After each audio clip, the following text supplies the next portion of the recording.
Et l'objectif de Dieu, c'est de nous fortifier. L'objectif de Dieu, c'est de nous rapprocher davantage de lui. L'objectif de Dieu, c'est de réveiller notre zèle à le servir davantage. Donc ce matin, nous allons parler de l'Église et ses principales fonctions. Gloire à Dieu. Donc voilà le plan que nous allons suivre. Nous allons voir la définition de l'Église. Après cela, nous allons voir trois fonctions principales de l'Église. Et pour terminer, nous allons voir la finalité de l'Église. Gloire à Dieu. Que le nom de Dieu soit glorifié au nom de Jésus. Qu'est-ce que l'Église? Gloire à Dieu. Voici les deux définitions qu'on peut donner du terme Église. L'Église peut être un édifice visible, un bâtiment réalisé où les enfants de Dieu doivent se rassembler pour célébrer le Seigneur. Ça, c'est l'Église physique, visible.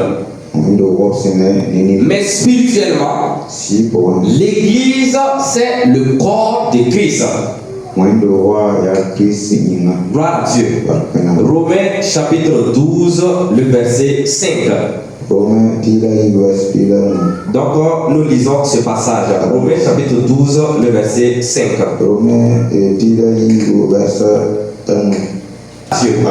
Donc, il dit nous qui sommes plusieurs. C'est comme la définition du frère. Il dit que l'Église c'est nous-mêmes. Nous sommes combien dans cette maison? Nous sommes plusieurs. Mais spirituellement, nous formons un seul corps. Nous sommes une Église. Gloire à Dieu. C'est ça l'Église. L'Église c'est le bâtiment physique que vous voyez. Ça, c'est ce que le monde extérieur peut percevoir rapidement. Et l'idée est venue à partir de David. C'est David qui a dit Dieu, moi j'ai une maison où je dors. Tout le peuple d'Israël, chacun a une maison pour dormir. Mais toi, Dieu, toi tu n'as pas de maison. Non, donc la chose brûlait dans le cœur de David. David dit non, il faut qu'on bâtisse une maison au nom de l'Éternel. Et quand il a eu l'idée, il a présenté l'idée à Dieu. Et Dieu était content. Mais Dieu lui a dit, David, mon serviteur, comme tu es un homme de guerre, tu as répandu beaucoup de sang. Tes mains sont tachées de sang. Donc je vais permettre que ce soit ton fils Salomon qui va me bâtir la maison. Ton idée est très bonne. Mais c'est ton fils qui va bâtir la maison. Et quand Salomon a pris le règne, Salomon a bâti la maison de l'Éternel. Et Salomon a fait une prière. Et cette prière accompagne l'Église jusqu'aujourd'hui. Dieu a dit que toutefois que vous allez vous réunir dans cette maison et que vous allez crier vers moi, je vous exaucerai du haut des cieux. Gloire à Dieu. C'est pour dire que Dieu a considéré la maison et Dieu a pris connaissance ou contrôle de sa maison. Il a dit que mon œil sera toujours ouvert dans ce lieu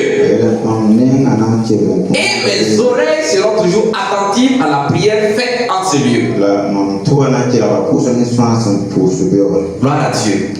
Donc, et cette prière a accompagné l'Église jusqu'aujourd'hui. Vous voyez la confirmation dans Matthieu 18, le verset 20.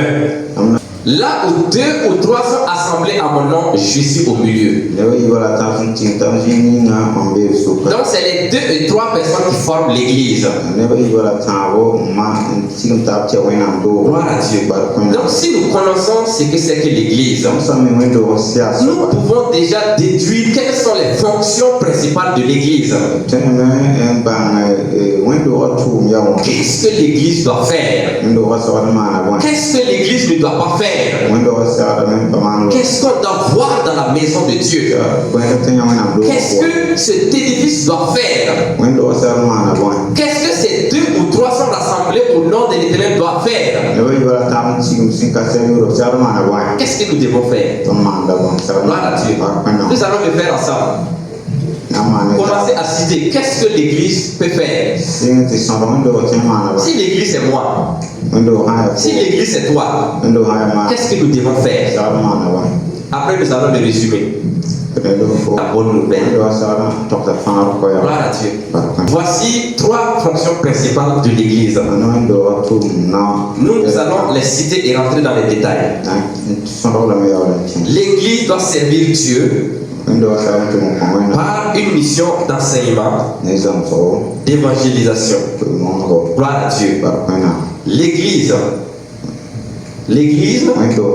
doit servir Dieu avec des œuvres de charité.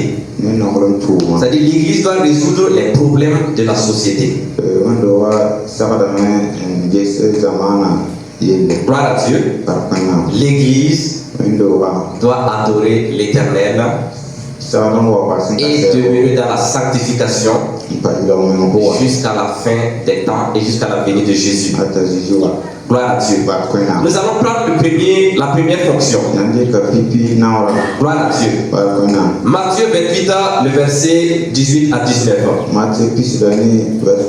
Nous allons voir qu'est-ce que Jésus a dit.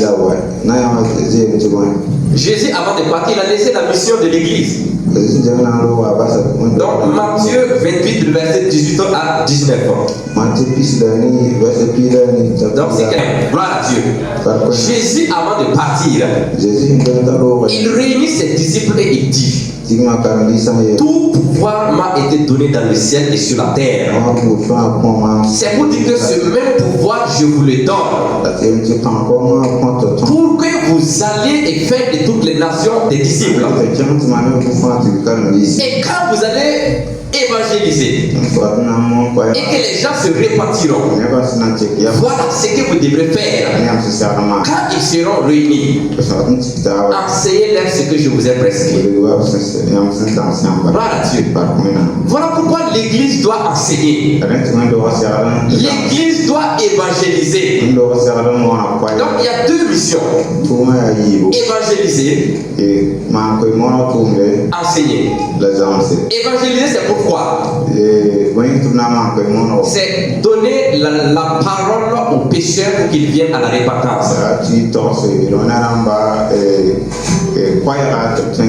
Proclamer l'amour de Dieu envers les pécheurs et les ramener sur le droit chemin. Et lorsqu'ils se répartiront, pour qu'ils puissent rester fermes, pour qu'ils puissent avoir des racines solides, il faut l'enseignement.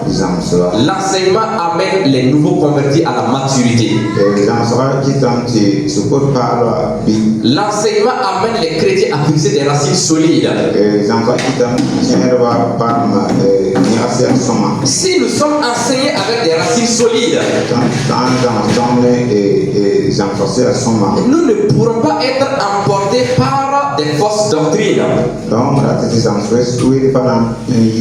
Parce que Jésus a dit que dans les derniers temps, plusieurs faux prophètes viendront. Ils se proclameront être le Christ. Et ils séduiront plusieurs. Mais si toi tu es enseigné, si tu connais la parole de Dieu, si tu connais la vérité biblique, qui va te détourner de la vérité? Qui va te conduire dans le mensonge? Qui va te présenter un péché et dire que ça c'est normal? Aujourd'hui c'est ce que les gens font. Quand les gens veulent pécher, ils vont prendre le péché et chercher un petit verset dans la Bible sur lequel ils peuvent détourner l'attention des gens et amener les gens à croire en leur péché. Bien aimé de Dieu, on ne s'appuie pas sur la parole de Dieu pour commettre le péché. Gloire à Dieu. Donc nous devons enseigner la vérité. Ce que Dieu dit de ne pas faire, il ne faut pas faire. Il ne faut pas faire sortir les versets dans leur contexte. Parce que l'erreur que les gens font, c'est quoi? C'est-à-dire qu'ils prennent le verset de façon isolée. Et ils commettent le péché avec ça. Alors que non, tout verset a un contexte. Dans quelles circonstances le miracle a été fait ou la chose a été faite? Gloire à Dieu. Si tu veux sortir le verset de son contexte, c'est un problème.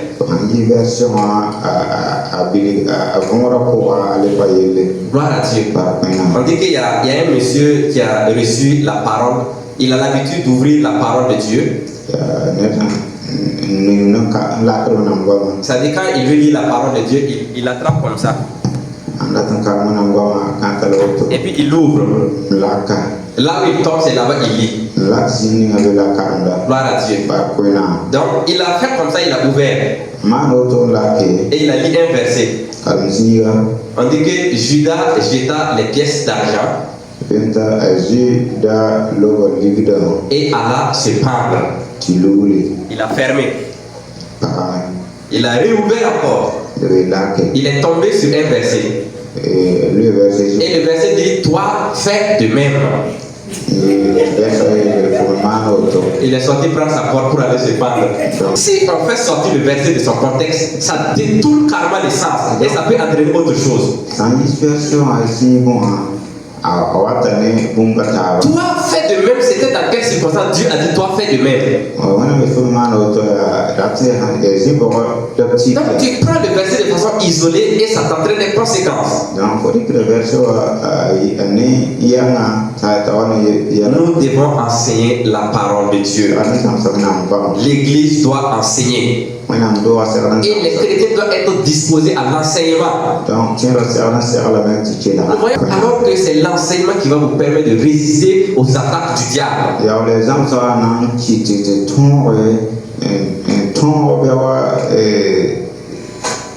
Les attaques du diable. Vous voyez que le monde évolue. Et plus le monde évolue, le diable a plusieurs stratégies pour attaquer les enfants de Dieu. Il nous faut connaître la révélation de la parole de Dieu pour avoir une longueur d'avance sur l'ennemi. Gloire à Dieu. Tu es sauvé pour sauver. Gloire à Dieu. Tu es sauvé pour sauver. Donc tu dois te battre pour annoncer l'évangile. Et nous devons avoir une pensée évangélique. Nous devons penser à l'évangélisation. Évangéliser de plusieurs manières. Évangéliser par ton propre témoignage. Gloire à Dieu. Ton propre témoignage est une évangélisation. Maintenant, si ton témoignage n'est pas bon dans le quartier, tu es en train de fermer la porte du salut à plusieurs personnes.